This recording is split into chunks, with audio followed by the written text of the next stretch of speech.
ఇస్తేనే మనకున్న కోరికలు సిద్ధుతాయి. పోరాటం చేయకుండా వచ్చేది ఏది నిలబడదు. అది కూడా మీకు చెప్తున్నా, మనం పోరాటం చేస్తే ఏది నిలబడదు. ఏదో అంబేద్కర్ పుణ్యం అని చెప్పి ఆ రోజున 1931లో రౌండ్ టేబుల్ కాన్ఫరెన్స్ లో ఎస్సీలకు రిజర్వేషన్ కావాలంటే బ్రిటిష్ ప్రభుత్వం కాబట్టి వాళ్ళు ఇక్కడ రిఫరీ ఉద్యోగం చేశారు కాబట్టి మందేం పోయింది అని వాళ్ళు ఇచ్చేశారు. వాళ్ళు విద్యలో ఇచ్చారు, ఉద్యోగాల్లో ఇచ్చారు, చట్టసభలో ఇచ్చేశారు.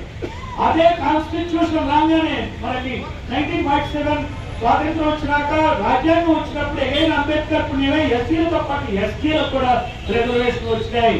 బీసీలు కూడా స్కాలర్షిప్ గానీ రిజర్వేషన్ గానీ రావడానికి అంబేద్కరే రాతబాట వేశాడు. ఆ రాతబాటను కూడా ఈ కాంగ్రెస్ ప్రభుత్వం ఫుల్గా కొలబడుతుంది.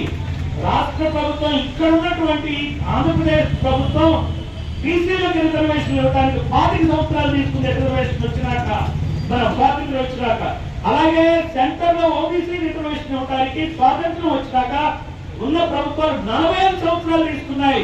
అది మండల్ పుణ్యం, కాంశీరాం పుణ్యం, బీపీ సింగ్ హయాంలో జరిగింది. లేకపోతే అవి కూడా వచ్చాయి కాదు.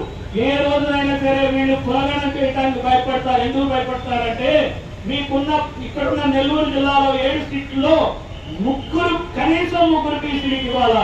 ఒక వైశ్య గానీ ఇంకో అదర్ కమ్యూనిటీకి ఇస్తే వీళ్ళకి ఒక్క సీటే తీసుకోవాలి. రెట్లు ఒక్క సీటే రెట్లు తీసుకోకపోతే వాళ్ళు రాజకీయ వ్యాపారం ఎందుకు చేస్తారు?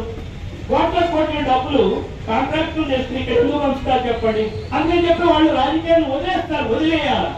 ఈ రెడ్లు కమ్మలు ధనికులు రాజకీయాన్ని వదిలేసి మా బీసీ ఎస్సీ ఎస్టీ మైనారిటీ వర్గాలకి రాజకీయాలు అప్పు చెప్తే మేము ఎట్లాగో మీలాగా దోచుకునే చేతగాదు. కాబట్టి ఖచ్చితంగా గుడ్ గవర్నెన్స్ మేము ఇస్తాం. మీరు గుడ్ గవర్నెన్స్ ఇస్తామని చెప్తారు, మీరు ఎప్పటికీ గుడ్ గవర్నెన్స్ లేదు. మీకు ఇచ్చేది గుడ్ గవర్నెన్స్, మా కళ్ళు పొడిచే గవర్నెన్స్. అందుకని చెప్పి మేము ఇస్తాం గుడ్ గవర్నెన్స్.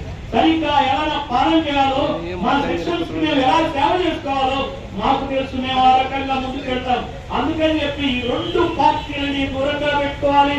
బీసీ సమన్వయ సంఘం ఆధ్వర్యంలో ఈ రోజు చారిత్రాత్మకమైనటువంటి ఒక నేపథ్యం ఉంది, అవసరం ఉంది. ఇటు పూర్ణచంద్రరావు గారు, ఇటు రమణ గారు, తర్వాత కో-కన్వీనర్ అందరూ కూడా బహుజన సమాజ్ పార్టీ ఆధ్వర్యంలో రాష్ట్ర వ్యాప్తంగా ఈ సబ్జెక్ట్ ని ప్రజల్లోకి గ్రామాలు తీసుకెళ్లి మన సత్తా ఏంటో చూద్దాం.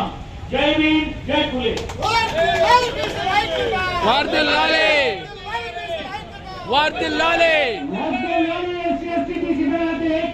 వర్ధిల్లాలి వర్ధిల్లాలి.